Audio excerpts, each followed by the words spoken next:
할렐루야. 우리 귀하고 복된 주일입니다. 우리 예배의 자리에 나오신 우리 사랑하는 성도님들과 또 각 가정에서 영상으로 예배하시는 성도님들을 환영하고 축복합니다. 우리 곁에 계신 분들과 우리 반갑게 우리 인사 나누겠습니다. 두 손 들면서 인사하겠습니다. 잘 오셨습니다. 반갑습니다. 잘 오셨습니다. 반갑습니다. 오늘은 이제 3월 첫째 주일이자 교회력으로는 예수님께서 우리의 구원을 위하여 받으신 고난을 우리가 기억하며 주의 그 말씀과 삶을 묵상하는 사순절 둘째 주일이기도 합니다. 특별히 우리가 3월은 이 나라와 이 민족을 위에서 마음에 품고 함께 기도하는 달이기도 합니다. 주여 이 땅을 고쳐 주옵소서. 코로나19라는 이 어려움의 문제가 완전히 극복되고 종식될 뿐만 아니라 이 나라가 대면하고 있는 그 어려움의 문제들까지도 다 이겨낼 수 있도록 여러분 자리한 곳에서 이 나라 이 민족을 위해서 함께 기도해 주시기를 바랍니다. 우리 그런 마음으로 우리 곁에 계신 분들께 이렇게 다시 한번 고백하겠습니다. 하나님께서 지키시고 도우십니다. 아멘. 제가 감기에 걸렸습니다. 그래서 목소리나 이게 좀 가라앉아 있을 수 있는데 최대한 제가 소리를 내고 싶긴 하지만 음이탈이 좀 나더라고요. 그러니까 좀 양해해 주시고, 코로나 아닌 게 어찌 감사하잖아요. 그래도 감기의 어려움 가운데 여러분도 환절기에서도 건강 잘 챙기시기 바랍니다. 앞서 예수님께서 믿음의 능력이 어떠한지를 이 제자들에게 가르쳐 주셨죠. 귀신 들린 아들을 아비가 데려왔는데 제자들이 능력을 나타내지 못했습니다. 이 아비가 예수님께 나와서 엎드려서 말하는 것이 무엇입니까? 제자들이 고치지 못했습니다. 그럼 예수님 하실 수 있으면 우리 아이를 고쳐주세요. 예수님께서 뭐라고 말씀합니까? 믿음은 그런 것이 아니라고 말씀하시죠. 할 수 있거든이 무슨 말이냐? 믿는 자는 능치 못함이 없느니라. 믿음의 가치가 얼마나 크고 놀라운지를 선포함으로 알게 해주셨죠. 왜 제자들은 그 능력을 행하지 못했습니까?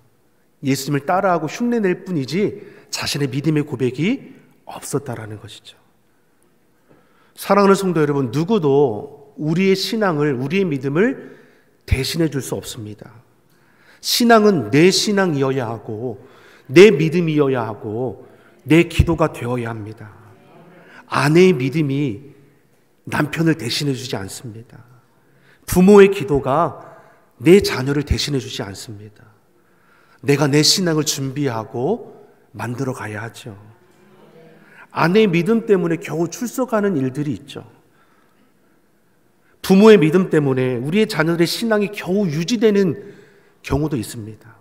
근데 이러한 믿음과 신앙은 조그만한 위기를 만나더라도 금세 무너지는 연약한 신앙일 뿐입니다. 오늘 본문의 제자들이 그러했고, 이 예수님께서 믿음이 없어 폐역한 세대라고 책망하지 않습니까? 예수님이 행하신 대로 흉내내는 것으로 능력이 나타나냐? 결코 그렇지 못합니다. 믿음은 따라하는 것이 아니라 선포하는 것이고 나타내어야 하는 것이기 때문입니다. 주님을 향한 분명한 확신을 가지고 우리가 믿음으로 선포할 때 주의 능력은 나타나게 되어 있습니다. 변화는 일어나게 되어 있다는 것이죠. 이처럼 예수님은 제자들이 이 땅을 살아갔지만 하나님 나라에 합당한 인물이 되기를 간절히 원하셨습니다. 특히 십자가를 지실 때가 다가올수록 예수님은 쫓는 많은 무리들에게 관심을 갖기보다는 제자들과 더 많은 시간을 갖기를 바라셨고, 저들에게 구체적으로 말씀하시고 양육하기를 힘쓰셨습니다. 왜냐하면 제자들의 그 부족함, 믿음의 연약함을 잘 알고 계셨기 때문입니다. 이제까지 제자들은 어떻습니까? 실망스러운 모습만을 보였습니다. 늘 미숙하고 부족하고 연약하고 세속적인 그 모습을 제자들에게 보았습니다. 그럼에도 불구하고 예수님은 저들에게 실망하지 않으시고 끊임없이 인내해 주시고 기다려 주시고 사랑해 주시고 용서해 주시죠. 넘어지면 일으켜 세워 주시고 잘못하면 고쳐 주시고 실수하면 어루만져 주셨습니다. 사명을 완수할 때까지 예수님은 제자들을 사랑하기를 그치지 않으셨습니다. 이에 대해서 요한복음 13장 1절은 우리에게 이렇게 말씀해 주죠. 우리 같이 읽어보겠습니다. 유월절 전에 예수께서 자기가 세상을 떠나 아버지께로 돌아가실 때가 이른 줄 아시고 세상에 있는 자기 사람들을 사랑하시되 끝까지 사랑하시니라. 아멘. 예수님은 자기 사람을 사랑하시되 끝까지 사랑하시죠. 그 사랑으로 우리가 구원함을 받았습니다. 그 사랑으로 우리가 하나님의 자녀 되었습니다. 지금도 그 사랑으로 우리를 포기하지 않으시고 지켜주시고 인도하고 계심을 믿습니다. 그러기 오늘 본문에서 그 연약한 제자들에게 천국 백성으로서 가져야 할 자세가 무엇인지를 가르쳐 주시는 것이죠. 겸손과 용서입니다. 오늘은 1절과 4절의 말씀만 함께 나누겠습니다. 1절과 4절의 말씀은 겸손할 것을 우리에게 가르쳐 주시죠. 1절의 말씀을 우리 먼저 읽어보겠습니다. 1절입니다. 그때 제자들이 예수께 나와 가로되 천국에서는 누가 크니까. 아멘. 이 질문을 보더라도 여전히 제자들이 무엇입니까? 영적으로 미숙함을 우리가 알게 하지 않습니까? 제자들의 관심이 어디 있습니까? 누가 크냐는 겁니다. 천국에서는 도대체 누가 서열이 높고 누가 큰지를 관심을 갖고 있습니다. 누가요? 제자들이. 사실 이것은 연약한 제자들뿐만 아니라 이 시대를 살아가는 죄된 자들도 가지고 있는 공통된 관심사일 것입니다. 남자들은 어떠합니까? 일반적으로 누가 지위가 높은지, 누가 더 많이 가지고 있는지, 누가 더 영향력과 권세가 있는지를 따져보는 일들이 많이 있죠. 사회생활하다 보니까 내가 어느 줄에 서야 내가 더 나은 삶을 살아갈 수 있을지를 외면하지 못하기 때문이죠. 하지만 여자들은 또 반면에 어떠합니까? 다 그런 것은 아니겠지만 일반적으로 여자들의 관심이 이 외형에 있음을 우리가 볼 수 있죠. 누가 더 예쁜가? 누가 더 큰 집에 살고 있고 어떤 차를 타고 다니는가? 어떤 옷과 장신구를 착용하고 있는가? 스타일은 어떤가? 외형적인 관심을 두는 경우도 있죠. 이러한 관심들은 무엇입니까? 분명한 것은 세속의 관심이라 말하고 죄인된 자들이 가지는 관심사라고 우리에게 가르쳐 주는 것이죠. 바로 이러한 관점들이 사실은 우리의 삶을 불행하게 만들고 있다는 것입니다. 우리가 지금 불만족스럽다고 여기는 것, 불행하다고 여기는 그 이유가 어디에 있습니까? 바로 이러한 것들의 부족함을 느낄 때 아닙니까? 예수님의 제자들도 다를 바가 없었습니다. 세속의 관심에 벗어나지 못하니 예수님께 묻는 질문이 무엇입니까? 천국에서는 누가 큰 자입니까? 우리도 이 땅을 살면서 이러한 문제 앞에 부딪히고 있지 않습니까? 누가 더 크냐? 누가 더 세냐? 누가 더 높냐? 이것으로 인해 다툼이 일어나고 시기와 질투들이 일어나는 것이죠. 1절의 말씀을 다시 한번 우리가 같이 한번 읽어보겠습니다. 같이 보겠습니다. 그때 제자들이 예수께 나와 가로되 천국에서는 누가 크니까. 그때에 제자들이 예수께 나와 묻지요. 천국에서는 누가 큰 자입니까? 이러한 질문하는 그때가 어떤 때입니까? 예수님께서 17장에서 십자가에 못 박혀 돌아가실 때가 임박하셨음을 알고 예고하셨던 그때입니다. 마태복음 17장 22절 23절이 이렇게 우리에게 말씀해 주죠. 우리 같이 한번 읽어보겠습니다. 같이 읽겠습니다. 갈릴리에 모일 때 예수께서 제자들에게 이르시되 인자가 장차 사람들의 손에 넘기워 죽임을 당하고 제3일에 살아나리라 하시니 제자들이 근심하더라. 아멘. 예수님께서 제자들에게 십자가에서 죽게 될 것을 예고해 주셨습니다. 하나님의 구원 계획을 완수할 때가 임박했다라는 것입니다. 그렇다고 한다면 제자들이 십자가에 달리실 예수님의 그 고난과 순환에 대해서 들은 직후라고 한다면 제자들이 그런 예수님의 예고 앞에 어떠한 반응을 보여야 정상적인 것입니까? 안타까워해야죠. 함께 아파하며 그 예수님의 그 사역에 동참할 수 있도록 기도로 준비하는 자세가 분명히 필요할 것입니다. 그런데 바로 그때에 제자들이 예수님께 묻는 것이 무엇입니까? 천국에서는 누가 큰 자입니까? 이것은 마치 병으로 죽어가고 있는 아버지의 병상에서 자식들이 어떻게 하면 아버지를 살릴 수 있을까? 이러한 걱정을 하는 것이 아니라 아버지가 죽으면 누가 더 많은 상속을 받을까? 이것을 논의하고 있는 것과 다를 바가 없었다라는 것입니다. 분명 이 땅에는 서열이 있죠. 보이지 않는 계급들이 있습니다. 가진 것으로, 배운 것으로, 지위로 높고 낮음을 규정하는 일들이 일어나고 있습니다. 누가 큰 자입니까? 그렇지 않다라고 하지만 재물이 많은 자가 큰 자라고 여기지 않습니까? 누가 큰 자입니까? 지위와 권세가 높은 자들을 은연중에 큰 자라고 우리가 보지 않습니까? 그러면 천국은 어떠합니까? 천국도 이와 같이 서열과 계급이 있는 것입니까? 그렇지 않다라고 말씀하죠. 그러기에 제자들의 이와 같은 질문은 아무런 의미가 없는 질문일 뿐입니다. 마태복음 11장 11절의 말씀을 보면 예수님께서 세례 요한을 칭찬하시면서 이렇게 말씀해 주셨습니다. 마태복음 11장 11절의 말씀을 같이 보겠습니다.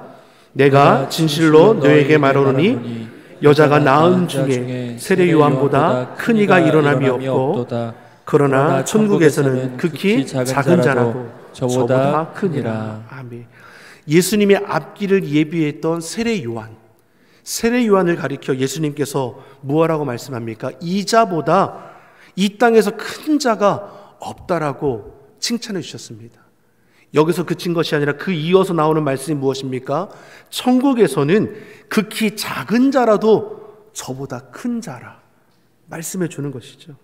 다시 말해 천국에는 작은 자가 있습니까? 없습니까? 없습니다.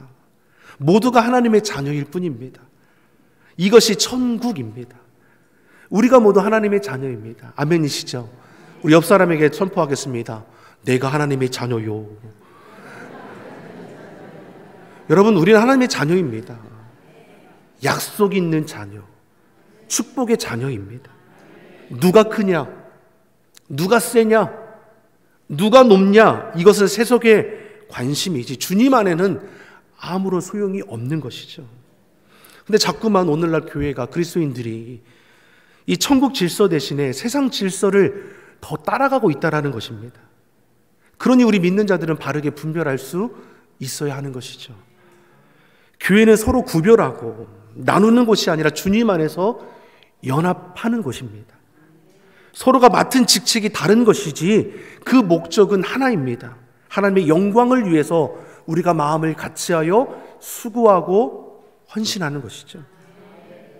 하나님이 목사를 더 사랑하시고 장로를 2번째로 사랑하시고 권사는 3번째, 안수 집사는 4번째, 집사는 5번째, 죄송합니다, 성도는 꼴찌로 사랑하십니까?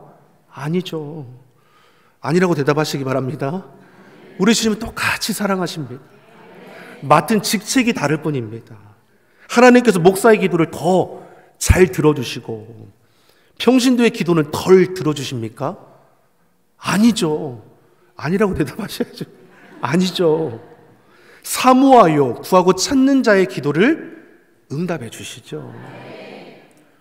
기도에 응답이 없을 때 하나님 내 기도 안 들어주시지, 이게 아니라 나의 믿음 없음을 부끄러워하며 사모하여 갈급한 심령으로 기도할 수 있도록 내가 주의 말씀 앞에 엎드려 하죠. 천국은 서열이나 계급이 없습니다.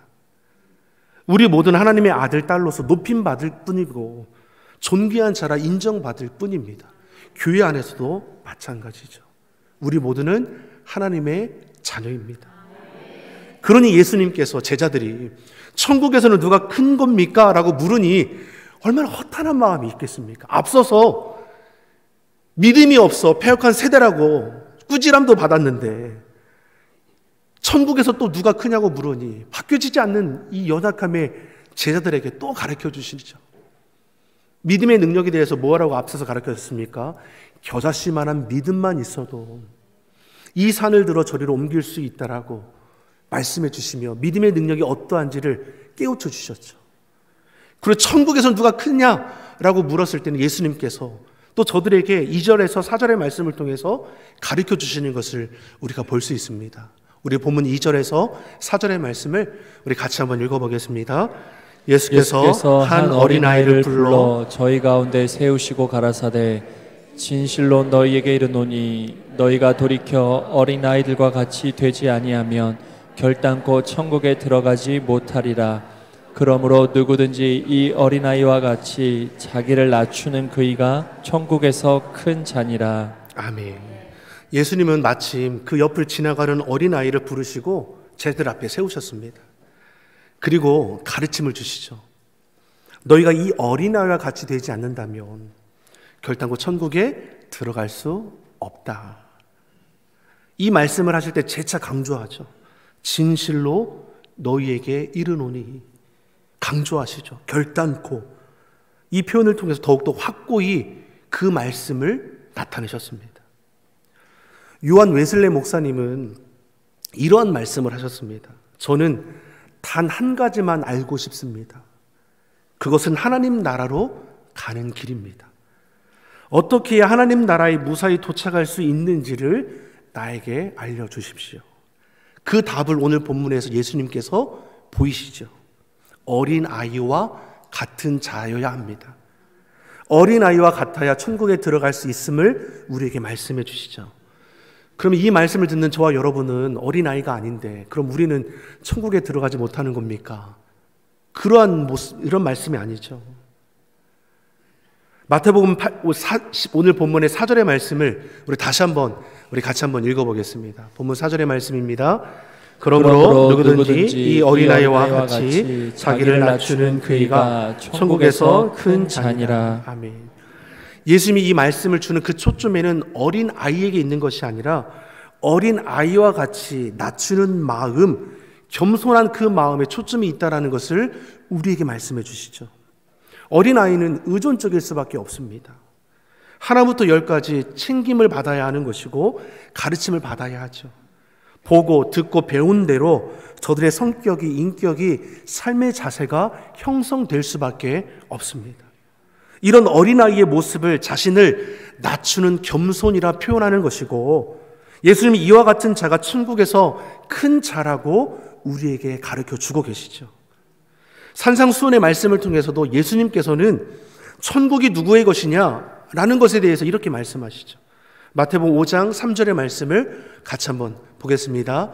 심령이 가난한 자는 복이 있나니 천국이 저희 것이며. 천국이 누구의 것입니까? 심령이 가난한 자.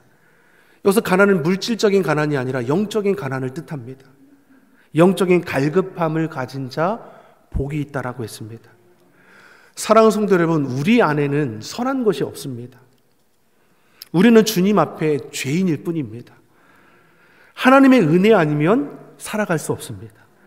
하나님의 도우심이 없이는 아무것도 할 수 없습니다. 하나님만을 전적으로 의지하는 상태, 심령이 가난한 자입니다. 이러한 자에게 주님께서 복을 주시고 천국이 너희 것이라 인정해 주시는 것이죠. 계속해서 마태복음 7장 21절에서도 천국에 대해서 우리에게 이렇게 말씀해 주셨습니다. 같이 마태복음 7장 21절의 말씀을 읽어보겠습니다.